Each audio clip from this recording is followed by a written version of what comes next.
আসসালামু আলাইকুম। আম্মুর রান্নাঘরে স্বাগতম। তোমরা সবাই কেমন আছো?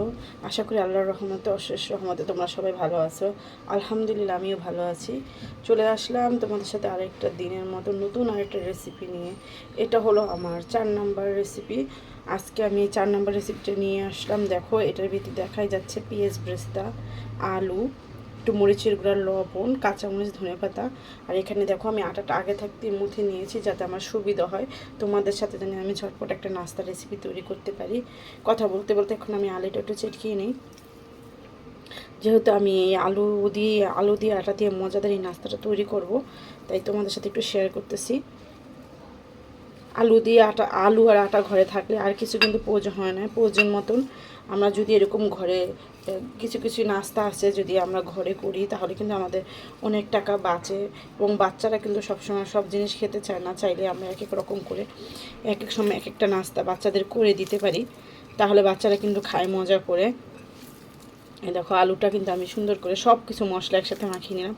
আর কাঁচা পেঁয়াজটা চাইলে তোমরা যারা কাঁচা পেঁয়াজ খাও তারা কাঁচা পেঁয়াজ দিতে পারো, আর যারা কাঁচা পেঁয়াজ না খাও তারা পেঁয়াজ ব্রেস্তাটা দিবে। আগান যেহেতু আমি কাঁচা পেঁয়াজটা পছন্দ করি না, এর কারণে আমি কিন্তু কাঁচা পেঁয়াজ দিলাম না, আমি এভাবেই করলাম। আর আরেকটা কথা হলো, এভাবে করলে টেস্টটা বেশি আসে কাঁচা পেঁয়াজের চেতে। আমার কাছে এভাবে ভালো লাগে। আর তোমাদের কাছে যদি ভালো লাগে কাঁচা পেঁয়াজটা দিতে, তাহলে তোমরা কাঁচা পেঁয়াজটাও দিতে পারো। দেখো, এই যে মাথানো হয়ে গেল। এখন আমি রুটি বানাবো। যেই আটাটা মুথে রেখেছিলাম, আটা মুথতে তো সবাই পারো, আমরা যেভাবে আটা করি, পারাটার জন্য আটা মুথি, সেম একইভাবে আমরা এই আটাটা মুথে নিব। হয়ে গেছে আমার আলুর পুরটা রেডি। এখন চলো আমরা রুটিটা বানিয়ে নিই।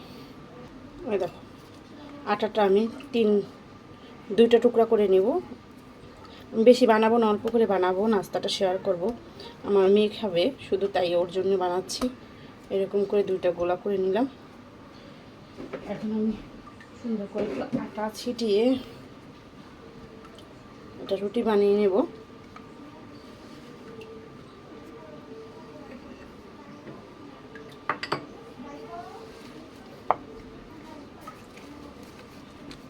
একটু সরিয়ে নিই। এটা বড় করে রুটি বেলে নিব। তোমরা চাইলে আলাদা আলাদা করে ছোট করে রুটি বেলে নিতে পারো, কিন্তু এটা না করাই ভালো। আমার কাছে ভালো লাগে না, তাই আমি এভাবে করবো না, আমি এভাবে করে নিব।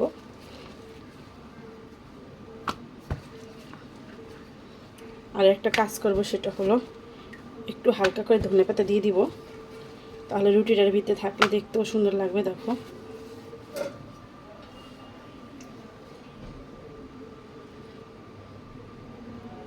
এভাবে করে যদি আমরা একটু ধনেপাতা দিয়ে দিই, তাহলে কিন্তু এই রুটিটার সাথে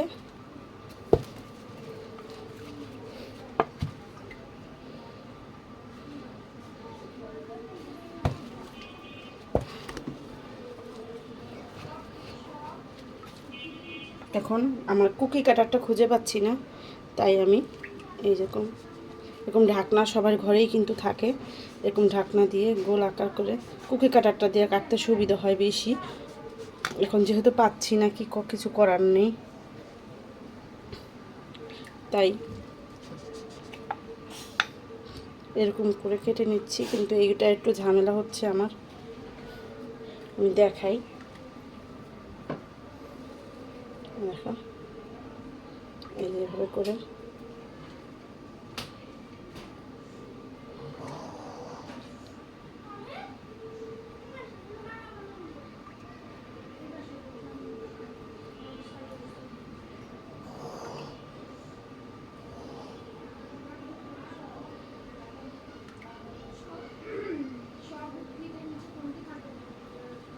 দেখো, এরকম অল্প অল্প করে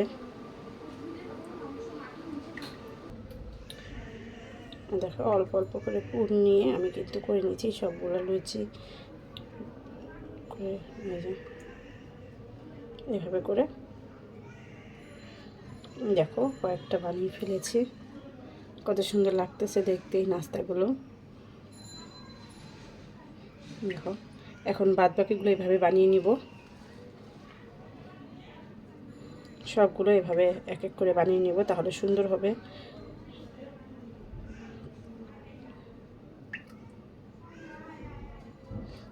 এইগুলো এভাবে করে নেব এখন। এই দেখো আমার নাস্তাটা একদম রেডি করে ফেলেছি। চলো এখন চলে যাই, আমি নাস্তাগুলো ভেজে নিই। একটু ছোট বড় হয়ে গেছে, কিছু মনে করো না, তোমরা যদি পারো সমান করে করে নিও। আমি অত সুন্দর করে করতে পারি না, তাও যতটুকু পারলাম তোমাদের সাথে সেটাই শেয়ার করলাম। চলো চলে যাই ভেজে ফেলি। দেখো তেল কিন্তু গরম হয়ে গেছে, এখন ভেজে নেব। আস্তে আস্তে করে সবগুলো দিয়ে দিব।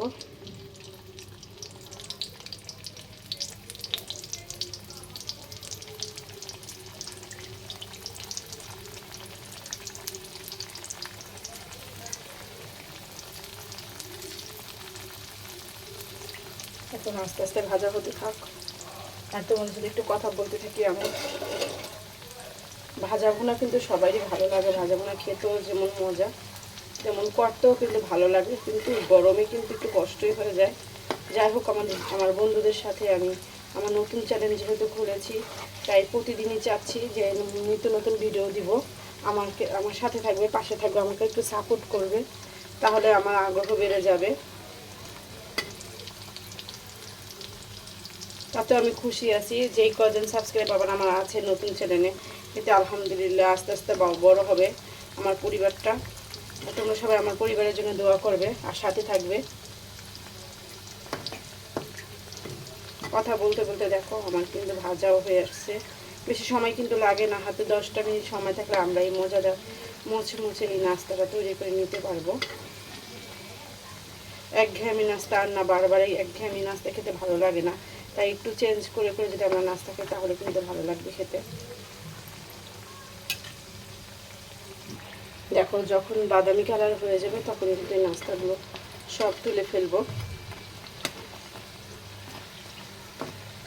না হয় বেশি হয়ে যাবে।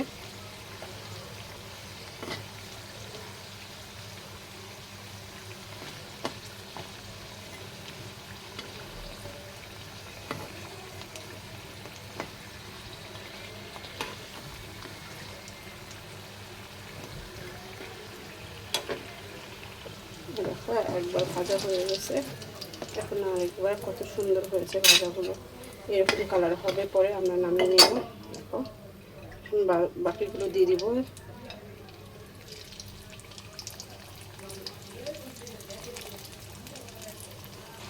দেখো পরেরগুলো আমি কিন্তু ভেজে নিলাম।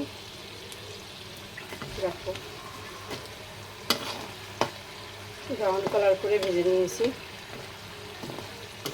তোমরা চাইলে আরও বেশি করে করতে পারো। এগুলো হয়ে গেছে, দেখো একদম কমপ্লিট ভাজা। এই দেখো নাস্তাটা একদম রেডি। আমার নাস্তাগুলো কীরকম হয়েছে অবশ্যই কমেন্টের মাধ্যমে জানাবে। ভালো লাগলে লাইক কমেন্ট শেয়ার করবে। সবাই ভালো থাকবে, সুস্থ থাকবে। আসসালামু আলাইকুম, আল্লাহ হাফেজ। এই দেখো মজাদার নাস্তা, আজকে তোমাদের সাথে এই নাস্তার রেসিপিটা আমি তৈরি করে দেখাবো কিভাবে করলাম। দেখো একদম মুচমুচে মজাদার, একদম গরম, হাতে লাগতেছে। এই দেখো ধরতেছে, হাত দিয়েই করতে পারতেছি না, একদম মুচমুচে পুরে ভরা মজাদার এই নাস্তার রেসিপিটা। চলো চলে যাই মেন রেসিপিতে।